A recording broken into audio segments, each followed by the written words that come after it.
बिल्कुल झूठा झांसा दिया। पैसे वाला जा रहा है तो ईडी और इनकम टैक्स समझ लेना, और बगैर पैसे वाला जा रहा है तो उनको कोई लोभ दिया गया है।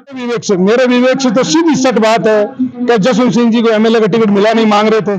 सम्मानीय सचिन पायलट साहब हिंदुस्तान के नेता है। भाजपा वाला राम के हैं या राम भाजपा वाले के हैं, ये मेरे समझ में नहीं आ रहा। बच्चा बच्चा जान चुका है कि सकल साहब झूठ बोलते हैं। जहां गहलोत साहब ने छोड़ा वहां से अगर कोई नेता आगे लेके जाएगा जोधपुर को, वो लेके जाएगा समानीकरण। लोकसभा चुनाव आ चुके हैं। लोकसभा चुनाव से पहले विधानसभा में भी विश्नोई समाज अपने आरक्षण की मांग को लेकर लगातार जो है प्रयास कर रहे थे, जगह जगह आंदोलन भी किए, और अब जो है लोकसभा चुनाव है, इसको लेकर के हमारे साथ विश्नोई समाज के राणा राम जी है। राणा राम जी, क्या मानते हैं कि समाज को जो है किस और, क्योंकि जो आरक्षण का मुद्दा था वो अभी भी वही अटका हुआ है जहाँ पहले था।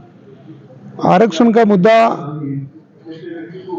आगे बढ़ा है, वो विष्णु समाज की मेहनत के कारण आगे बढ़ा है। हमारे विष्णु समाज का कोई वहां प्रतिनिधित्व करने वाला है नहीं लोकसभा के अंदर, इसलिए हम थोड़ा पीछे हैं। तो हम एक आस लगाए हुए थे कि हमारे जोधपुर के लोकप्रिय सांसद है और इनको हमने खूब सारे 2 बार वोट देके जीताया है और वो केंद्र में मंत्री भी है, और इन्होंने हमारे को आश्वस्त किया भी कि मैं तुम्हारी वहां पैरवी करूंगा, लेकिन उन्होंने पैरवी नहीं की। बिल्कुल झूठा झांसा दिया। हमारे मुकाम मेले में आकर भी बोला था कि मैं विष्णु समाज का बेटा हूं और विष्णु समाज के लिए सब कुछ करूंगा, उन्होंने नहीं किया। हमारे अखिल भारतीय विष्णु महासभा के आह्वान के ऊपर मुकाम से लगाकर दिल्ली तक पैदल गए थे हजारों विष्णु समाज के युवा।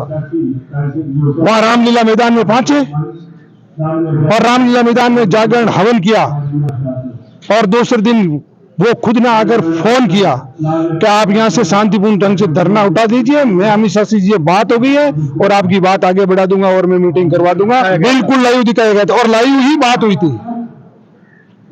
लेकिन ये सरासर झूठ बोला गया। उन्होंने कोई नहीं मिलाया अमित शाह जी से, उन्होंने किसी से नहीं मिलाया।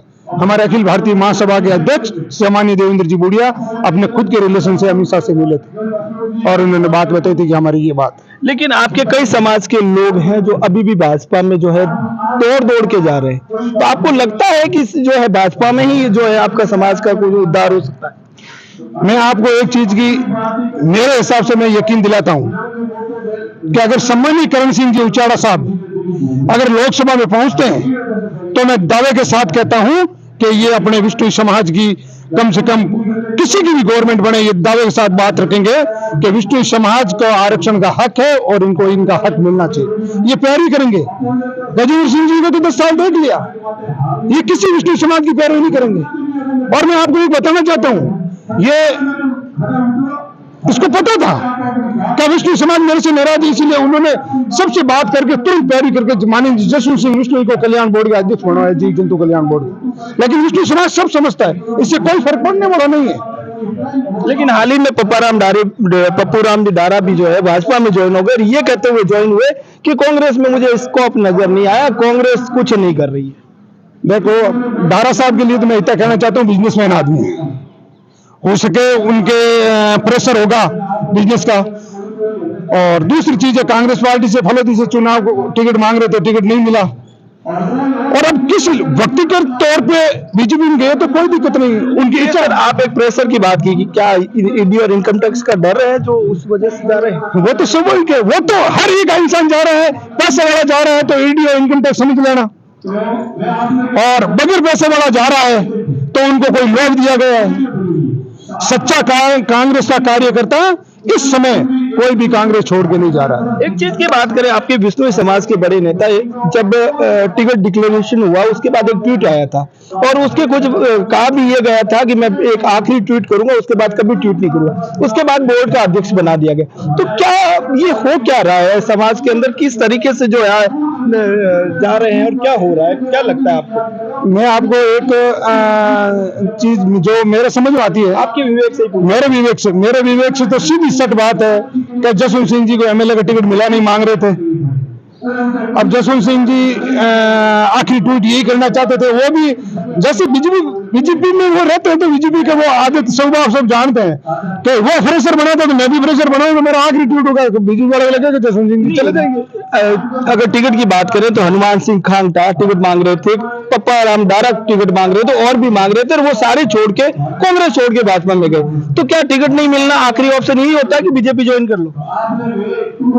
टिकट नहीं मिलना और बीजेपी ज्वाइन करना ये रात दिन का अंतर है। टिकट तो सबको नहीं मिल सकती ना, वहां कौन सी टिकट मिल रही है? भारतीय जनता पार्टी को टिकट नहीं मिल रही है। तो आप नाराजगी अगर व्यक्त करना चाहते हो तो पार्टी में रह के कीजिए ना। तो जो मैं जिसका मैं हकदार था वो चीज मुझे नहीं मिली तो पार्टी उसको ऑप्शन देती। ये ऑप्शन कहाँ देती है? सचिन पायलट ने खूब प्रयास किए, खूब विरोध किया, फिर भी कहीं उनको जो है अभी तक कुछ भी नहीं मिला। नहीं लगता कि कांग्रेस में जो है कहीं ना कहीं खींचतान नजर आ रही है? मैं एक चीज आपको बात बताता हूँ, सम्मानीय सचिन पायलट साहब हिंदुस्तान के नेता हैं, ना कि राजस्थान स्टेट के नेता है। और सचिन पायलट साहब कोई महत्वाकांक्षा नहीं थी, उन्होंने तो पद छोड़ दिए थे। पार्टी ने खुद ने महासचिव बनाया है, उधर भाई प्रभारी बनाया है। और अब आने वाला समय, ये लोकसभा चुनाव खत्म होने थे, आने वाला समय में एकमात्र नेता होगा हिंदुस्तान का सम्मानित सचिन पायलट साहब, राहुल गांधी, ये साथ में मिलकर काम करेंगे। कांग्रेस कहीं कोई डूबने वाली नहीं है। अच्छा, जोधपुर की बात करें, जोधपुर लोकसभा सीट के चुनाव होने वाले हैं। एक तरफ जहां भाजपा राम और हिंदुत्व का मुद्दा जो है बड़े जोर शोर से उठा रहे हैं, दूसरी ओर कांग्रेस जो, क्योंकि कांग्रेस एक ऐसी है जो अभी बहुत पीछे हो चुकी है, वो अपने आप को आगे लाने के लिए क्या ऐसे मुद्दे हैं जिसके बहस पर अब जो है ये चुनाव आप जीत सकते हैं? भाई साहब, एक चीज मैं आपको पूछना चाहता हूं, भाजपा वाला राम के है या राम भाजपा वाले के है? ये मेरे समझ में नहीं आ रहा है। भाजपा पार्टी राम को यूज कर रही है तो फिर राम उनके हो गए, अब बस किसी और इंसान के है ही नहीं राम। ये तो भाजपा कह ही रही ना कि कांग्रेस वाले राम को नहीं मानते। क्या नहीं मानते कांग्रेस? अरे कांग्रेस वाले राम को नहीं मानते, क्यों नहीं मानते? मैं आपको कहना चाहता हूँ, जब राम मंदिर शुरू हुआ तो सबसे ज्यादा अगर कोई जोधपुर से डोनेशन दिया है वो एक कांग्रेस पार्टी के कार्यकर्ता ने दिया है। ये क्या राम की नहीं बनते? आप इसका चंदे का स्टेटमेंट निकाल के ले आइए और पता पड़ेगा राम मंदिर बनने में कितना किसने सहयोग किया। और राम, जब जहां रही बात राम की, तो यार राम तो रग रग में है, पेड़ पौधे में राम है, हम तो इंसान है, सब में राम है। और हम राम को मानते हैं और राम जी का आशीर्वाद, तभी तो हम इस धरती पे जिंदा है। और राम ही हमारे साथ नहीं है तो फिर आप तो अकेले ही हुए ना, हम तो सब खत्म ही है। बगैर राम के हम इस धरती पे रख के क्या करें? अच्छा, ऐसे कौन से और मुद्दे हैं जो अब आपको लगता है कि कांग्रेस को जो है कहीं ना कहीं बेनिफिट मिल सकता है? ऐसे क्या मुद्दे जोधपुर के? जोधपुर के मैं आपको कांग्रेस के बताता हूँ फायदा।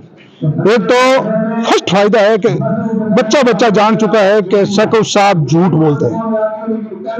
सकौ साहब ने पिछले 10 साल में कोई जोधपुर में ऐसा काम नहीं करवाया जिसके लिए जनता उसको वोट दे। और तीसरी बात, अब जातिवाद का मैटर नहीं रहा। अब सामने भी राजपूत है और ये भी राजपूत है।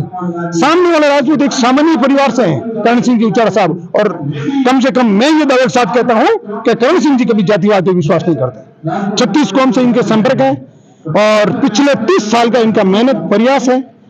30 साल से टिकट मांग रहे हैं लेकिन कभी पार्टी नहीं छोड़ी है और अब टिकट मिला है, इनको बहुत सारा फायदा बेनिफिट मिलेगा।